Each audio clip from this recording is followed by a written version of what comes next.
কোশ্চেনটা কিন্তু SSC GD তে এসেছে এর আগের বার, এবং এই কোশ্চেনটা হচ্ছে তোমাকে এখানে একটা সংখ্যা দিয়ে দেওয়া হয়েছে আর বলেছে এটা 132 দ্বারা ডিভিজিবল হবে।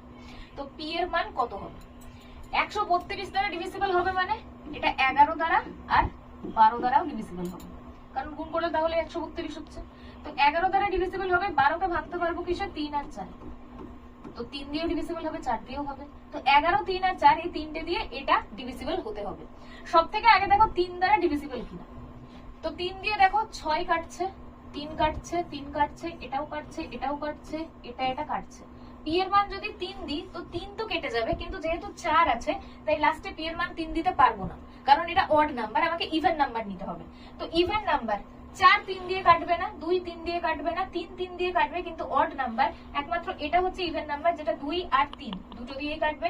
তো এটার উত্তর কি হবে? এটার উত্তর হবে অপশন ডি 6। এটা হচ্ছে এসএসসি জিডির অঙ্ক। চ্যানেলটা